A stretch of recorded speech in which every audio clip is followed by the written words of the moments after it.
It's Pride Month. I am bi, and I'm a member of Stonewall Japan. Stonewall Japan is a social LGBTQIA plus organization that is run for basically like social and event and community things, but we also provide resources to people who need them, and we also like help people find things that the information that they may need in order to say get a spousal visa, maybe find a lawyer, or sometimes like last year we helped a refugee who was LGBTQ find a household so that he could like, you know, live in peace and things like that. Like we do a whole bunch of stuff. We do a whole bunch of stuff. And this year, of course, we did Tokyo Rainbow Pride like we did last year. Yeah, so Tokyo Rainbow Pride. It was a good event. A lot of people showed up, over 2,000 people. That is what we need. We need to have, of course, exposure and awareness and promotion of Tokyo Rainbow Pride.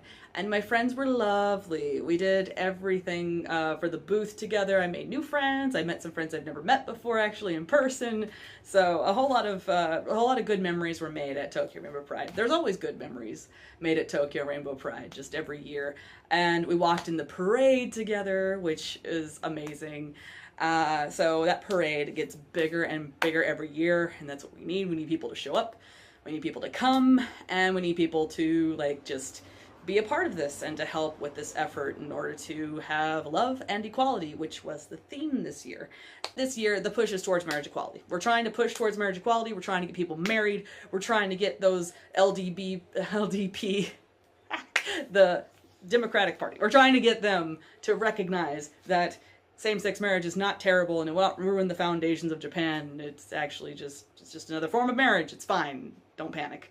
But it's a long road and long battle, and it's going to take a while. Anyway, to get onto Tokyo Rainbow Pride and talking about not so good things. Okay, I want to make it very clear. I respect what the Tokyo Rainbow Pride movement does. I respect all of the efforts done to make Tokyo Rainbow Pride a success. There are concerns that I have and issues that I have that I feel need to be brought up. And I feel like not a lot of people are bringing up because they're kind of scared about making Tokyo Rainbow Pride sound like a bad event or making Tokyo Rainbow Pride organization sound like a bad organization. But no organization is without criticism. And even with a cause that is super important to me and matters to me, we still need to talk about some problems, and we still need to talk about some criticisms. Like, we have to improve, and you can't talk about that without talking about problems. And I'm also aware that, like, I'm a foreigner. I've been going to Tokyo Rainbow Pride for almost every year since it's been around. I think the first year I wasn't here yet, or if I was here, I didn't know about anything LGBTQ in Japan. So, anyways, I'm a long-time comer, but I am an outsider. Like, this is not my country. So, as much as I love Japan, and I've lived here for so long, I am an outsider looking in. So, don't want to be too arrogant and say these must be fixed and these have to change, but at the same time, I think that bringing them up and starting a conversation is kind of important. And I think that I'm not the only person who thinks a lot of these problems are problems, so let's get started. Problem number one, communication. I'm not the only person who's had these issues before, but before the Tokyo Rainbow Pride event, it's really hard to get emails and phone calls done to Tokyo Rainbow Pride organizers. Maybe it's because there just aren't enough volunteers, like, in the months leading up to it, like, say, January, February area, but it was really tough trying to, like, I would send emails in Japanese and in English, like, first Japanese and then English. It was bad Japanese. It was definitely, like, a lot of me being tired and exhausted. I was job hunting and trying to move, but I was also trying to, like, organize this before I changed to Tokyo, or Kanto East block leader. I was trying to do a lot of changes, but I was sending out emails, and I was trying to get this organized along with everything else going on. I was trying to get this organized for Stonewall Japan, that we would have a booth, and that we would have stuff to do at Tokyo Rainbow Pride. I didn't hear back from a lot of my emails. Or if I did, it took forever to get a response. And it's often after I already sent like 2 other emails beforehand. And it was kind of a thing that I noticed a lot of other people have had issues with, where unless you knew somebody directly involved in the organization, like it was really impossible to get like really good answers from them about just a lot of detail work and stuff. And I was kind of like, you know, this is something that maybe you should have different sections for instead of just one email. You maybe should have a different system for different things. So, for example, we were wanting to talk about something I'm also going to talk about in the second point. I was asking about stuff for people who are other organizations who they needed help and they needed stuff and they wanted to know about events and things. And sometimes I could answer based on what was on the website, but then other times I couldn't answer because I didn't know. I'm not a part of the organization. So I don't know. I feel like there should be an email system where, like, let's say you have an email to talk about parade problems or parade details, and then you have an email for only like the booths maybe, and then something else, something like, I think there needs to be better division of labor for this, because I don't know, it felt like whoever was in charge of that sole email account for the just everything Tokyo Rainbow Pride, it wasn't really working out. I feel like it wasn't working. So that's a small concern and a small problem. Communication issues, please fix next year if possible. The second one is a little bit more, I'm actually kind of a bit mad about the drag queens. The drag queens. This year, I was asked by several different people if Drag Queen Group was going to come again this year.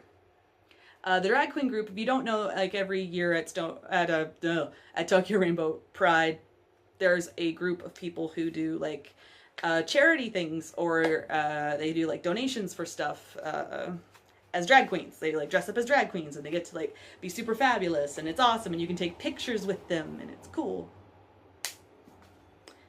There was an email sent out about February or January after a lot of people had emailed about this in particular, and they were told that there would not be a drag queen group this year, basically that they were no longer needed. And a lot of people were mad, as you can imagine. A lot of people were upset, and after having no contact, after having no response from the email groups and everything, to suddenly get this kind of like slap in the face, essentially saying that you've done your job, we got the people, we don't need you anymore. It was really shocking, and it was heartbreaking for a lot of the drag queens involved in TRP. Like, they've been a part of it since it started, and now they're not wanted anymore. I know most of these people. I know a great deal of Japanese drag queens, and I know a great deal of foreigner drag queens and drag kings, and they were upset. They were really upset. There were some talks about who they think was at fault and different organizers and things and stuff, and I don't know. I don't know whose decision it was. I don't know if it was voted upon. I don't know, but I think that's really bad. I don't know. I think it's a betrayal of a lot of the history that comes with LGBT rights and the history of the LGBTQ rights in Japan and the history of LGBTQ rights worldwide. I don't know. It seems really, really mean and really awful to say that you've done your part and we don't care about you anymore. You know? So this is, I know I'm an outsider and I know that I don't really get to have a say in a lot of things, but at the same time, that seems really, really awful. That seems terrible to say. Why would you do that to somebody? Why would you do it to these groups of people who've been supporting you for so long? I don't get it. I really don't.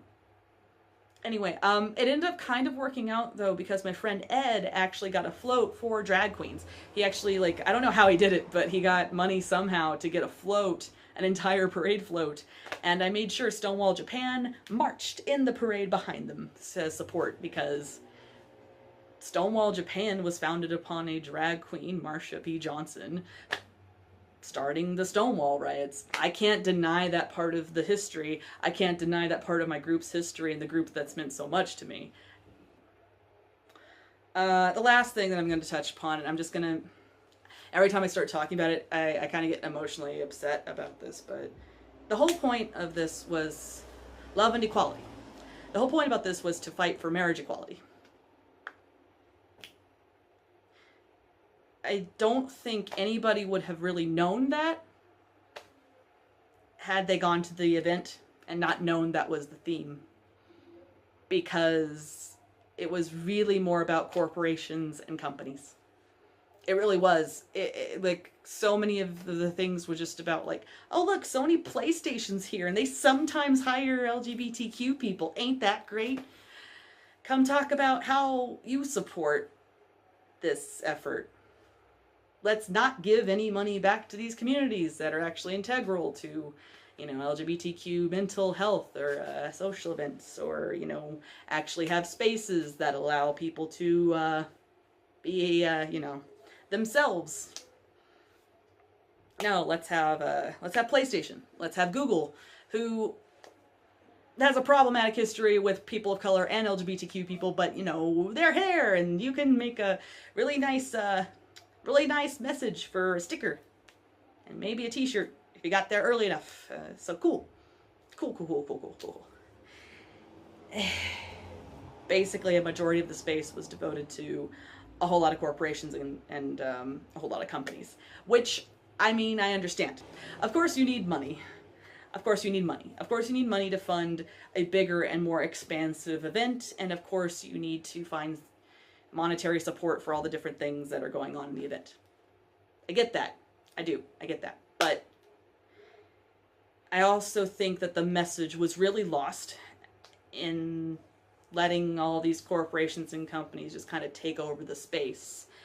And I feel like it really wasn't as welcoming as it's been in previous years to community services that are actually really important for LGBTQ people living in Japan. The community space in general was just haphazardly planned and organized, and I don't know why it was. It didn't make any sense. Stonewall Japan was beside Goldfinger, a very lovely bar that I enjoy to go to and dance my butt off and sing karaoke nights. It's good. It's a good place. But it's a business. It's a business, and we are not a business. And somehow we got a booth, like we had a booth space cut in half, and we were on one side and they were on the other. And I was like, wouldn't it make more sense for Goldfinger to be closer to the other bars that are here? Or lawyers who were there for the sole purpose of helping people with same-sex marriage certificates, wanting to talk about their rights, and being a part of the push towards marriage equality. They were in the back. Like, they were in the back of the community spaces. I thought the whole point about this was for marriage equality. Why are they in the back? Why are they pushed off to the side? If that's what you want the most, if that's your theme, if that's what you're there for, why are they not front and center? Why are they all the way in the back? Why don't they have their own special place where it's about marriage? Why are they so far away from everybody else and obviously disconnected from everybody else? They're not put together with other lawyers. They're not put together with other, say, marriage, like, I don't understand. Last year there was this huge wedding venue place that had, like, all these pictures about a Kyoto shrine and getting married there, and it talked about how friendly they were to marriage, and they had, I don't know, you could dress up as a bride and groom, and you could kiss and take pictures. I didn't see that this year. I saw a really huge condom, like, display where, like, guys could try on condoms, which, okay, sure. I mean, HIV AIDS protection, yo, I'm for that, and I don't want to get pregnant. Please, condoms, yes, but at the same time, it was huge. That was huge. The pageantry and the lip service and the promotion of goods was just so heavy and so prevalent. The message of actual marriage equality, I didn't feel it. And a lot of other community services people didn't feel it. It felt like just any other corporate sponsored event. It didn't really feel like it was supposed to be Tokyo Rainbow Pride event for marriage equality. Like, it didn't feel like it. It just didn't at the end of the day. I mean, there were other organizations that also, like, mentioned to me, like, yeah, we thought we were going to have a booth over here, but somehow we got on the street with the food vendors, and that seemed really not okay. especially for, say, there's this, hold on, there's this, actually, I wanted to talk about this too. So, Nijihiro Kazu. This is a family-oriented group that's helping people who are same-sex couples or transgender or otherwise mixed families of a variety of things. They're helping them form families, and they're helping them to find, say, trying to help them find, like, any information they need, medical services, whatever they could need. This place is for that. They were kind of in the middle on the street vendor street. And I was just, as they were talking to me and telling me all these things, I was really surprised that this really important service was on the street with food vendors and was in the middle. It wasn't anywhere that you could see it, that you could know that it existed. And I don't know, it seemed really bad to basically be like, here you are with the food. Here you are with the food. You, a organization who after you get married and presumably want a family, that's where you would want to go to get help and advice for that. So why? Why did TRP do this? Why did they make the community space so haphazard, so disorganized? And so it almost felt like they were shooting themselves in the foot on their cause, because it seemed like, I don't know, it just seemed like they weren't that interested in the cause.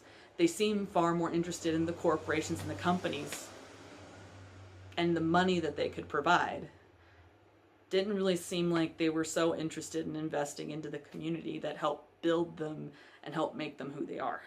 Now, I'm not saying, once again, I'm not saying that TRP is a bad organization. I'm not saying they did all this on purpose. I'm just saying that there should have been maybe more thought put into a lot of things, and maybe there should have been a lot more like organizational talks about what it means to have TRP in the first place. And do we really need like a huge space for Don Quixote to sell stickers? Like, I get that they're paying probably a lot of money, but Don Quixote was selling stickers, and Don Quixote, I don't think, ever gave money back to the LGBTQ community for that. I didn't see any signs that says donations to something. I just saw Don Quixote selling stickers. Like, I bought stickers, sure, but at the same time, thinking about it later, I was like, that was a lot of freaking space that was front and center that was for Don Quixote, which is not hurting for money. It's the Walmart of Japan. It is fine. Meanwhile, this organization that does family work for LGBTQ couples and their children is off in the middle of nowhere and getting no help. And that bothers me. It still bothers me, and it still makes me worry about TRP next year. Okay, so just to wrap this up, I really would like to see better communication from TRP in the future. I would like to see more drag queens from TRP in the future. For those of you who went and you're like, oh, there were drag queens there, they were not TRP affiliated. They were just corporate sponsored company affiliated. They weren't actually from the organization. They just were there to promote companies and stuff. So, and then corporations and companies, I think there's just, it's fine to have them there, and it's fine for them to bring events and stuff and cool things for people to have as, you know, proof I went to TRP, but at the same time, I feel like there's too much emphasis on the corporations and the companies and not nearly enough on community, and there's not nearly enough love given to the community or even money maybe to the community, because I feel like a lot of the corporations got money and the communities that are relying on donations to survive are not getting that money that they need to survive. So this is my opinions on things. So once again, I don't want to give I don't want to give the like impression that TRP isn't important and like it's not a valid organization that has really good ideas and it has a good message to give, and it does work very hard. I feel like all the volunteers who I know personally work very, very, very, very hard to make this event a success, and I think that everybody involved tries their best, but I think that there are just some things that need to be improved, and we need to have more community. We need to have more love. We need to have more marriage equality. And in order to do that, we can't be giving space to we can't be giving so much space to a lot of corporations who want to pat themselves on the back for hiring LGBTQ people. It's like, good job for doing the right thing, the ethical, morally right thing. Cool. So, anyways, yeah, that's what I wanted to talk about today. This is kind of long and kind of rambly. I'm gonna need to edit the crap out of this thing, but yeah, that's what I wanted to say. I just wanted to get that out there. But like I said, it was good. It was good. It could be better. It could be better. Please make it better. Thank you. All right. See you guys. Bye. See ya.